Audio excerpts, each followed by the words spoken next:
Hello बच्चों, आप सबका आपके अपने चैनल गोविंद मैथ लेक्चर्स में एक बार फिर से स्वागत है। तो प्रिय विद्यार्थियों, आज की इस क्लास में हम आपकी वर्कबुक के अंतिम आकलन पत्र 14 के सभी प्रश्नों को हल करना सीखेंगे। बच्चों, आपकी वर्कबुक के कार्य पत्रक 1 से लेकर 119 तक सभी को मैंने बहुत अच्छे से हल करा दिया है। उन सभी के लिंक वीडियो के डिस्क्रिप्शन में है या फिर चैनल की प्लेलिस्ट पर जाकर आप उन सभी क्लासेस को आराम से देख सकते हैं। तो बच्चों, चलिए क्लास शुरू करते हैं। देखो बच्चों, पहला प्रश्न है 6 लीटर और 5 मिलीलीटर, ये मिलीलीटर में कितना होगा? बच्चों, 6 लीटर का मतलब कितना है? 6000 मिलीलीटर प्लस 5 मिलीलीटर, तो कितना हो जाएगा? 6005 मिलीलीटर। ठीक है। दूसरा, यदि एक तार की लंबाई 105 सेंटीमीटर है तो तार की लंबाई मीटर में कितनी होगी? तो बच्चों, 100 सेंटीमीटर किसके बराबर होगा? 1 मीटर के बराबर। पीछे कितना बचा? 5 सेंटीमीटर। यदि मुझे 5 सेंटीमीटर को मीटर में बदलना बदलना है तो किसका भाग देना पड़ेगा? 100 का। तो कितना हो जाएगा? 0.05। ठीक है। तो बच्चों, 1 प्लस 0.5, एक के साथ 0.5 को जोड़ेंगे तो 1.05 मीटर। ठीक है, ऑप्शन नंबर सी। आगे बढ़ते हैं। वर्ग का क्षेत्रफल कितना है जिसकी भुजा की लंबाई 3 है? तो वर्ग का क्षेत्रफल क्या होता है? भुजा गुणा भुजा। तो 3 गुणा 3 यानी 9। लेकिन देखो, क्षेत्रफल है तो इकाई क्या होगी? इकाई होगी सेंटीमीटर स्क्वायर। क्या होगी? सेंटीमीटर स्क्वायर, यानी कि वर्ग सेंटीमीटर। अगला प्रश्न संख्या 4, संख्या 11 के लिए टैली चिन्ह तो कितना होगा? 5 5 1।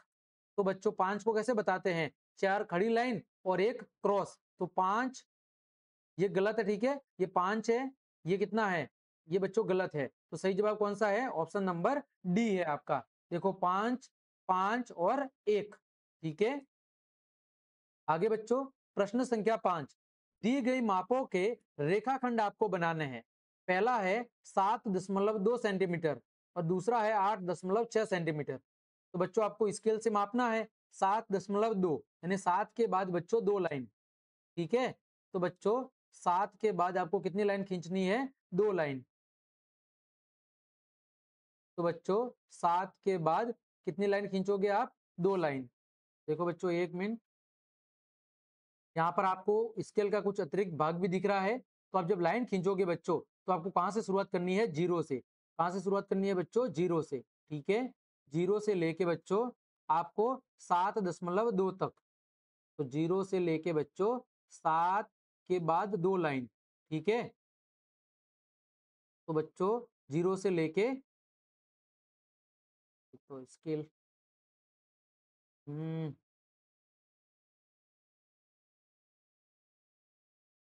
प्रश्न है बच्चों, प्रश्न संख्या 5, दिए गए मापों के रेखाखंड बनाइए।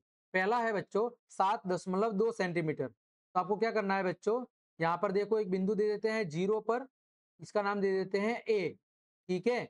अब बच्चों, यहाँ से कितना खींचना है? 7.2, यानी बच्चों 7 के बाद 2 लाइन। तो इसका नाम दे देते हैं बच्चों बी। आपको अब क्या करना है? ए से बी के बीच में एक सीधी लाइन खींच देनी है। ए से लेके बी तक बच्चों आपको एक सीधी लाइन खींचनी है। ये हो गया बच्चों आपका 7.2। ठीक है। दूसरा है बच्चों 8.6। तो बच्चों, आपको 0 से लेके, 0 पे ए बिंदु दे दो, फिर 8.6, तो 8.6 पे दे दो बी बिंदु। अब बच्चों, एक सीधी लाइन खींच दो यहाँ पर 0 से लेके 8.6 तक। ठीक है। ये हो गया आपका रेखाखंड। आगे बच्चों, प्रश्न संख्या 6, निम्नलिखित तालिका में त्रिभुज की भुजाओं के माप दिए हुए हैं। माप के आधार पर त्रिभुजों को समबाहु, जिसकी तीनों भुजाएं बराबर होती है, समद्विबाहु, त्रिभुज जिसकी 2 भुजाएं बराबर होती है, और विषम बाहु, जिसकी तीनों भुजाएं असमान होती है, अलग अलग होती है। तो बच्चों, पहले प्रश्न में 5 सेंटीमीटर, 8 सेंटीमीटर और 4 सेंटीमीटर तीनों अलग अलग है। तो त्रिभुज का नाम क्या होगा बच्चों? त्रिभुज का नाम हो जाएगा बच्चों विषम बाहु त्रिभुज। क्या नाम होगा बच्चों? विषम बाहु त्रिभुज। दूसरे प्रश्न में बच्चों 9 सेंटीमीटर, 7 और 7 दो भुजा बराबर है, तो नाम क्या होगा बच्चों? सम द्विबाहु त्रिभुज। सम का मतलब समान, द्वि का मतलब दो, बाहु का मतलब भुजा, यानी एक ऐसा त्रिभुज जिसकी 2 भुजाएं आपस में समान है। अगला प्रश्न, प्रश्न संख्या 7, नीचे दिए गए कथनों के लिए सत्य और असत्य लिखो। पहला है आयत का प्रत्येक कोण समकोण यानी 90 डिग्री होता है, बिल्कुल सही बात है। दूसरा ख सम चतुर्भुज, सम का मतलब समान, चतुर्भुज का मतलब चार भुजाओं से घिरी हुई बंद आकृति, तो सम चतुर्भुज की सभी भुजाएं बराबर होती है, बिल्कुल सही बात है बच्चों। आठवां त्रिभुज के कोणों को माप कर त्रिभुजों के नाम देने हैं। न्यून कोण का मतलब 90 डिग्री से कम के कोण वाले त्रिभुज को न्यून कोण, समकोण 90 डिग्री के कोण वाले त्रिभुज को समकोण, अधिक कोण 90 डिग्री से ज्यादा के कोण वाले त्रिभुज को अधिक कोण। तो पहले चित्र में जो कोण है बच्चों वो है तीनों 60 डिग्री के, कितने हैं, तीनों 60 डिग्री के। तो बच्चों ये कौन सा त्रिभुज है, बच्चों ये त्रिभुज है न्यून कोण त्रिभुज। कौन सा है, न्यून कोण त्रिभुज। दूसरी आकृति में बच्चों देखो ये कितने का कोण है, 90 डिग्री का, तो ये कौन सा त्रिभुज है बच्चों, समकोण त्रिभुज। कौन सा त्रिभुज है बच्चों, समकोण त्रिभुज। ठीक है।